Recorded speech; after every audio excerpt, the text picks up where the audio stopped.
엔비디아발 훈풍으로 어제 국내 증시가 크게 뛰었습니다. 8월 들어서 양지수를 합쳤을 때 가장 많이 오른 시장이었어요. 오늘의 키워드, 무게중심 이동 중이라고 붙여봤습니다. 우리가 골프를 치거나 수영을 할 때 무게중심을 앞쪽에 둬야 앞으로 잘 나간다고 합니다. 우리 시장도 비슷한 것 같습니다. 여러 테마주들에서 기술주로 무게중심이 이동하는 조짐을 보이자 지금 시장 전반적인 인덱스도 같이 오르고 있는 건데요. 최근 지속된 테마주 장세에서 어떻게 무게중심이 이동하고 있는지 전일장 함께 복귀하시죠. 오랜만에 코스피가 1%대, 코스닥이 2%대 반등을 하면서 마감을 했습니다. 양지수 모두 장중에 고점을 꾸준히 높여가면서 고가 수준에서 마감을 했는데 상승 종목도 하락 종목보다 2배 정도 많았습니다. 다시 말해 증시가 전반적으로 골고루 올라준 겁니다. 여러 방면에서 어제장 긍정적으로 해석을 할 수 있었는데 일단 외국인과 기관 수급이 좋았습니다. 양시장에서 외국인과 기관 동반 매수세를 보이며 지수를 끌어올렸는데요. 유가증권 시장에서 외국인이 1,111억 원, 기관이 2,935억 원 동반 매수 우위였고요. 그리고 코스닥 시장에서는 또 역시나 외국인이 3,087억 원, 기관이 1,183억 원 순매수한 가운데 개인만이 4,071억 원 매도 우위 나타냈습니다. 외국인이 시장에 들어왔고 환율은 급락했습니다. 서울 외환시장에서 달러 대비 원화 환율은 전 거래일보다 17원 10전 떨어진 1,322원 60전에 거래를 마쳤습니다.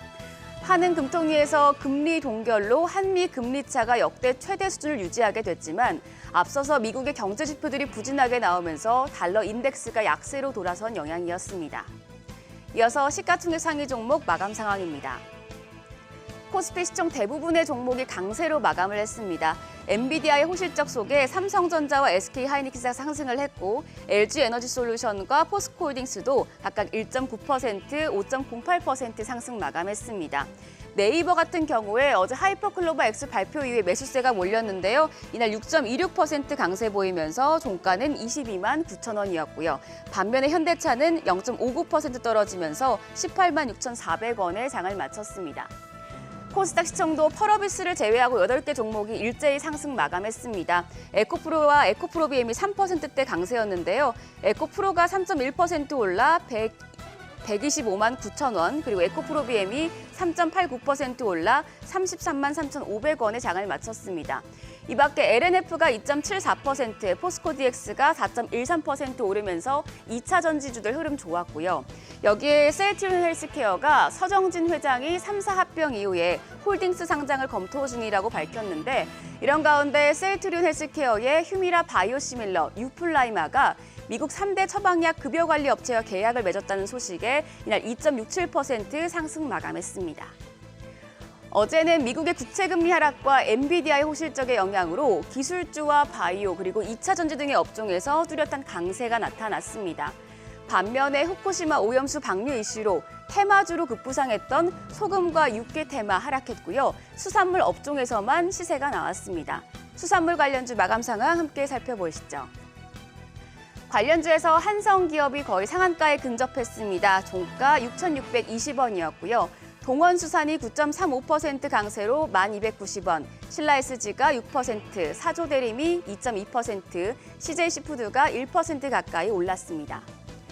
그리고 엔비디아의 AI칩 확대 소식에 네이버의 하이퍼클로버 X 이슈까지 더해지면서 AI 관련주 역시 급등하는 모습이었는데요. 관련주 체크해보시면 우선 폴라리스 오피스가 상한가였습니다. 종가 7,150원이었고요. 브리지텍이 9.82%, 솔트룩스가 9.12%, 마음 AI가 8.45%, 비트나인까지 7.92% 상승하며 마감했습니다. 시장의 변동성이 낮아지고 주도주로 무게중심이 이동 중이라면 이제 차기 주도주는 무엇이 될까요? IBK투자증권이 포트폴리오를 A, B, C로 재편하라고 조언을 했습니다. 여기서 A는 반도체와 인터넷을 중심으로 한 AI, 그리고 B는 바이오, C는 차이나 플레이어, 중국 소비 테마입니다. 그럼 A, B, C 하나씩 체크해 보도록 하죠. 반도체가 다시 시장을 주도할 것이란 전망에 어제 나온 엔비디아 호실적 이슈가 불을 붙였습니다.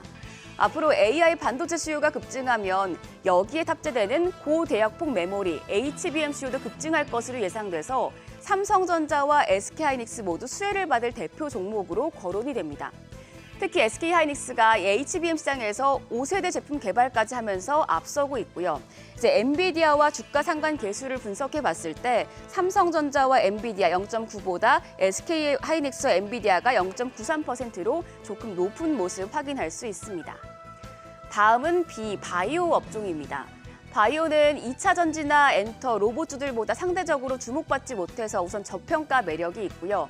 하반기에 세계 폐암학회, 유럽 당뇨학회 등 다수의 바이오 학회들이 있어서 여기서 줄줄이 발표되는 연구 결과들이 주가 상승 동력으로 작용할 것으로 예상되고 있습니다. 그리고 마지막으로 이제 중국 단체 관광객 재개에 따라서 인바운드와 관련된 차이나 플레이어들을 주목할 수 있는데요. 특히 면세점 관련주에 대한 긍정적인 전망들이 나옵니다. 한국을 방문하는 중국인 숫자가 최근에 꾸준히 늘고 있습니다. 7월의 외국인 입국자 숫자만 봐도 중국이 22.7%로 가장 높고요. 여기에 단체 관광이 본격적으로 시작되면 중국 중추절이나 국경절 연휴가 있는 10월부터는 관광 소비가 커질 수 있겠습니다. 면세점주에서 증권사들이 눈여겨보는 종목은 호텔신라와 현대백화점인데요. 호텔신라와 현대백화점 6개월 차트 보시겠습니다. 우선 호텔신라와 현대백화점 모두 중국인 단체 관광 재개 소식이 나온 이후에 장중에 52주 신고가를 경신하기도 했었는데요. 그 이후에 조금 조정을 받긴 했지만 호텔신라 어제장 마감가 87,100원이었고요. 이어서 현대백화점입니다. 현대백화점도 66,200원에 마감했습니다. 여기까지 전일장 복귀하면서 차기 주도주가 될 업종 이슈들까지 짚어봤습니다. 그럼 이번 주 마지막 거래일 금요일장도 머니쇼와 함께 시작하세요.